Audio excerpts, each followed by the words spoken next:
Fort de son expérience réussie aux côtés du grand moufti de Jérusalem, le Genevois Jean-Maurice Beauvert est imposé par Himmler à la tête de ce qui deviendra Radio Monte-Carlo sous le pseudonyme de Charles Maurice.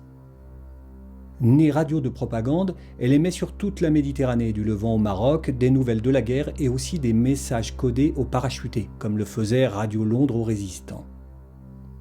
Sauf que les parachutés, en Algérie et en Palestine, sont des commandos de SS parlant arabe et d'islamistes chargés de soulever les populations musulmanes.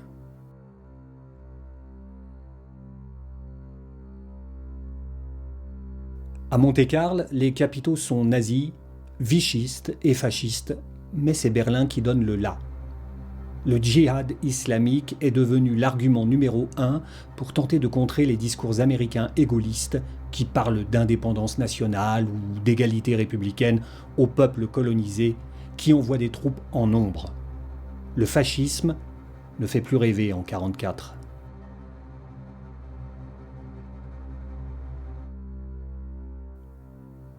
Beauvert n'a pas été choisi par hasard.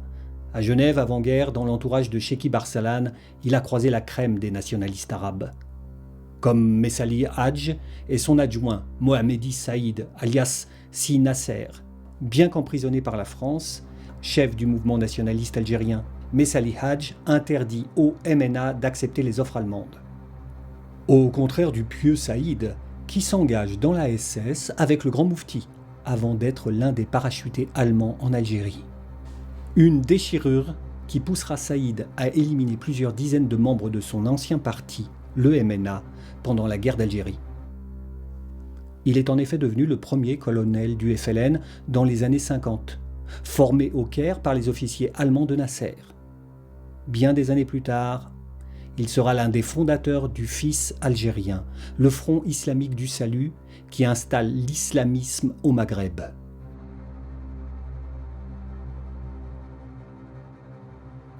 Beauvert n'est pas le seul nazi genevois à œuvrer sur les ondes françaises.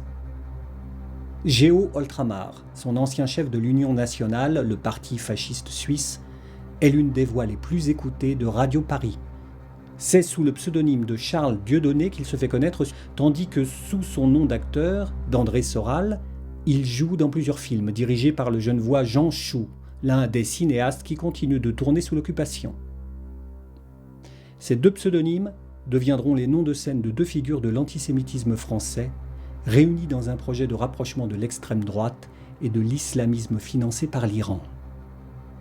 Radio Paris, Radio Paris, Radio Paris est allemand. Radio Paris, Radio Paris, Radio Paris est allemand. Loin de la propagande, Radio Sotan a donné pendant toute la guerre des nouvelles des différents fronts le plus objectivement possible. Sur les ondes de la radio suisse, la France entière et la Belgique écoutaient religieusement les bulletins de René Paillot. Préférés même à ceux de Londres ou de Paris, toujours partiaux. Même les miliciens de Vichy et les Allemands y croyaient davantage qu'à la propagande officielle. En apprenant la nouvelle du débarquement en Provence, tous les maquis de Haute-Savoie se soulèvent.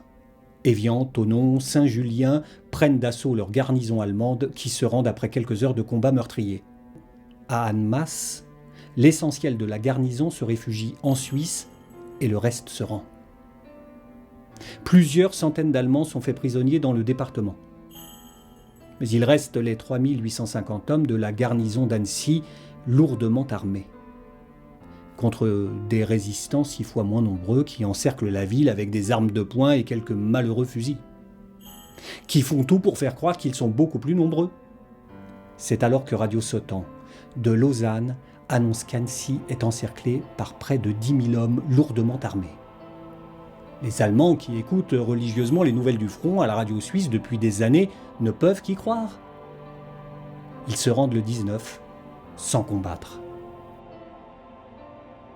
Réfugiés en Bavière, Géo Oltramar et Jean-Maurice Beauvert parviennent à passer en Suisse où ils croupissent quelques mois en prison.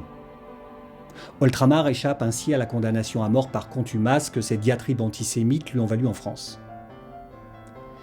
Dès leur sortie, ils s'envolent pour le Moyen-Orient où affluent les anciens nazis spécialistes de la sécurité et de la propagande, souvent convertis à l'islam. De Johann von Leers à Skorzeny, en passant par Alois Brunner, ils sont des dizaines invités par les amis du grand moufti de Jérusalem.